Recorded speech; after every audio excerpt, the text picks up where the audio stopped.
So hello guys, welcome back to my new video.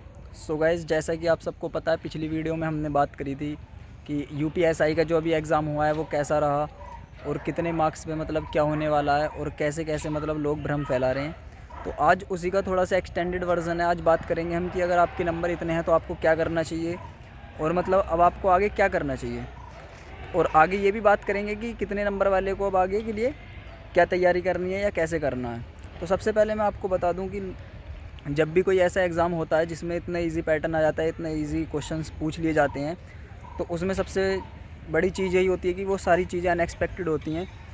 किसी को भी पता नहीं होता कि अब आगे क्या होने वाला है, चाहे वो कोई भी टीचर हो या कोई भी एस्पिरेंट हो या कोई भी मतलब कैसा भी यूट्यूबर हो, किसी को नहीं पता होता कि आगे अब क्या होने वाला है, क्योंकि ईजी पैटर्न पर थोड़ा सा सिली मिस्टेक्स भी लोगों की ज़्यादा होती हैं, जिसे वो सोचते हैं कि हमारा तो एग्ज़ाम अच्छा होगा या इतने तो बन ही जाएंगे, तो एग्जैक्ट कोई चेक भी नहीं करता। फिर अभी तो वैसे भी अब आंसर की आई नहीं है, तो उसमें दिक्कत यही है कि आंसर की नहीं आई तो अभी एक्यूरेट किसी को ये भी नहीं पता कि आयोग के हिसाब से उनके नंबर या क्वेश्चंस कितने बैठ रहे हैं। तो सबसे पहले आपको इन्हीं बस भ्रामक चीज़ों से दूर रहना है जो भ्रम फैला रही हैं कि ऐसा हो जाएगा वैसा हो जाएगा, क्योंकि जो भी होगा अनएक्सपेक्टेड होगा।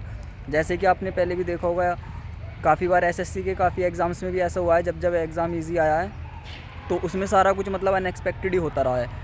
तो पता होता नहीं किसी को भी कि क्या होने वाला है ऐसे एग्ज़ाम्स में, क्योंकि मार्क्स भी बहुत ज़्यादा फ्लक्चुएट नहीं करते लड़कों के आपस में, मतलब किसी का एक क्वेश्चन ऊपर किसी का एक क्वेश्चन नीचे ऐसे रहता है। तो थोड़ा सा यहाँ पर लक का फैक्टर भी रहता है कि हाँ किसका लक कैसा है उसी हिसाब से रहता है। तो आपको मतलब अब बहुत ज़्यादा ये परेशान नहीं होना है कि हमें अब क्या करना चाहिए कैसे करना चाहिए, क्योंकि आपका जो मतलब मेहनत थी वो बस उस पॉइंट पे ख़त्म हो गई थी जिस पॉइंट पे आपने अपनी ओएमआर शीट एग्ज़ाम देने के बाद जमा कर दी थी। तभी आपकी सारी मेहनत और सारी चीज़ें मतलब एंड कर दी थी, क्योंकि आपको जितना भी एग्ज़ाम में देना था 100% ही दिया होगा सभी ने, क्योंकि सभी को सिलेक्शन लेना है। तो उस टाइम पे आपकी पूरी मेहनत मतलब एक तरह से जितना आप दे सकते थे एग्ज़ाम को आपने दे दिया। तो अब आगे के लिए आपको करना क्या है, कुछ नहीं करना, मतलब बस थोड़ा सा वेट करना है आंसर की का कि आंसर की में क्या रहता है आपका। फिर उसके बाद थोड़ी सी चीज़ें और क्लियर हो जाएंगी। बाकी बात करें तो जिसका भी मतलब 130 से ओबीसी की बात कर रहा हूँ मैं, तो अगर जनरल का आपको देखना हो तो इसमें 2-3 क्वेश्चन ऐड कर लेना, और अगर एससी का देखना हो तो इसमें 3-4 क्वेश्चन माइनस कर लेना।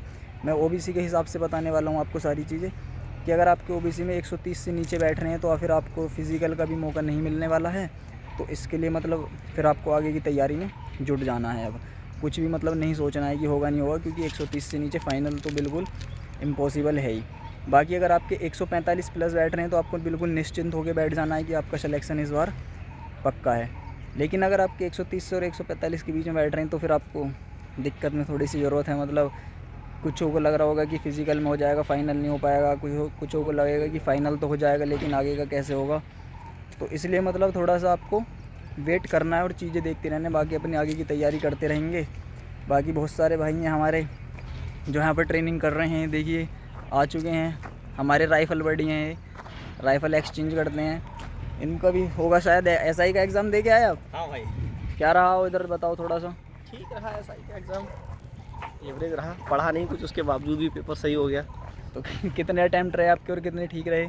131 बन रहे मेरे तो। जनरल कैटेगरी में? हाँ, जनरल कैटेगरी। ठीक है, तो इनको तो बाय बोल दो, इनको तो कांस्टेबल ही रहेंगे भाई हमारे हाँ जनरल बिल्कुल में। बिल्कुल, कांस्टेबल ही रहेंगे क्योंकि उसमें नहीं होना है ना। हाँ, क्योंकि 131 पे जनरल में तो बिल्कुल फाइनल का तो कोई मतलब बनता नहीं। बिल्कुल कोई बात नहीं, वैसे भी हमारे परेड कमांडर हैं भाई ये तो। अरे भाई ऐसा ही है तो डायरेक्ट इंस्पेक्टर लेवल वाले इंसान ही है। बिल्कुल बिल्कुल।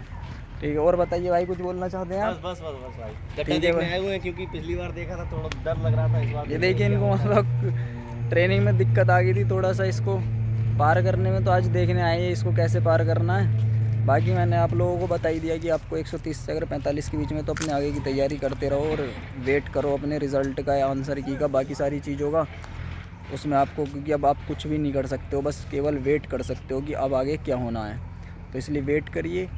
और अगर मतलब आपने केवल ऐसे ही मज़े मज़े में यूपीएसआई का एग्ज़ाम दे दिया और आपका क्लियर भी हो गया, फाइनल भी हो गया, तो मैं तो यही कहूँगा कि मतलब अगर आपको आगे की तैयारी करनी है, किसी और फील्ड में जाना है, यूपीएसआई बिल्कुल ज्वाइन मत करना, क्योंकि यहाँ पर आपको आगे की तैयारी करने का बिल्कुल भी टाइम नहीं मिलने वाला है। क्योंकि शुरू में तो वैसे भी इतना ज़्यादा हेक्टिक शेड्यूल रहता है, आपको समझ में नहीं आएंगी चीज़ें कहाँ से शुरू करनी है कहाँ पे ख़त्म करनी है।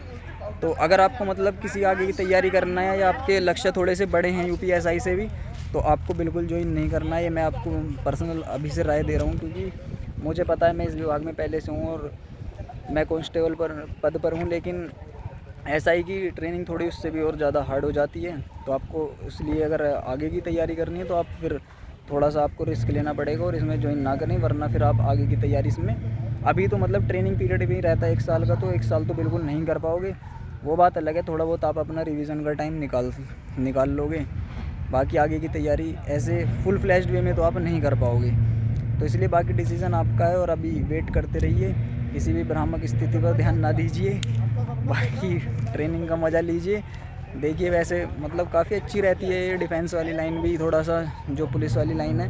ये देखिए आपको पीछे दिख रहा होगा पूरा ग्राउंड, सभी लड़के वॉलीबॉल वगैरह खेल रहे हैं, वो पीछे ग्राउंड है उसी में खेल रहे हैं। थोड़ा सा हमने भी मतलब वीडियो बनाने के लिए थोड़ा ऐसा देखा जहाँ पे डिस्टर्ब हम ज़्यादा ना हो, इस वजह से हम थोड़ा दूर आए। बाकी आपको शायद दिख रहा होगा उधर लड़के कितने सारे खेल रहे हैं, ये देखो। सो गाइस अब मतलब आपके हाथ में आपको करना क्या है, जो चीज़ थी मैंने आपको बता दी। Okay guys, bye.